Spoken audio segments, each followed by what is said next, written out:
Баршаңызға сәлем. Бүгін сіздермен дәмді оливье салатын дайындаймын. Бұл салатты жақсы көрмейтін адам жоқ шығар. Міндетті түрде дайындап көріңіздер.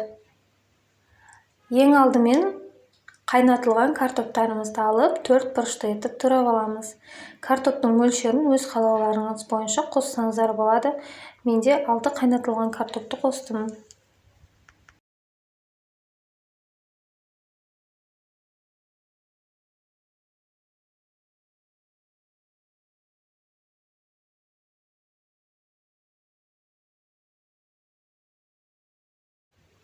Одан кейін сәбізімізді де дәл солай 4 бұрышты қылдырып турап аламыз.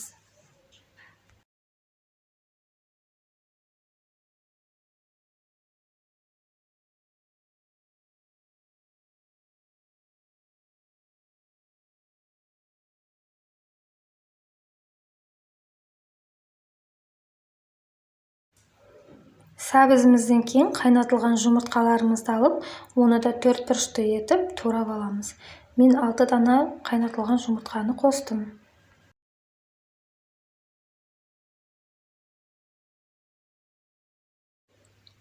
Жұмыртқамыздан кейін тұздалған қиярымызды да дәл солай 4 бұрышты етіп турап қосатын боламыз.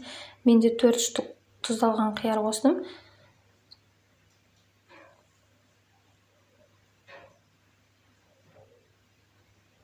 Қиярымыздан кейін шұжығымызды да 4 бұрышты етіп турап аламыз.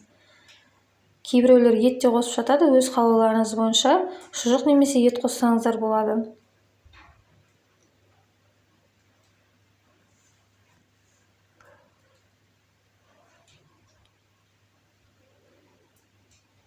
Барлық қоспамызды осылай қосып алғаннан кейін үстіне горох пен майонезімізді қосып араластырамыз. Менде ол бөлігі түспей қалыпты. Осыны керемет дәмді салат болып шығады. Міндетті түрде жасап көріңіздер. Видео ұнаған болса, лайк басып, каналыма тіркеліп кетуді ұмытпаңыздар.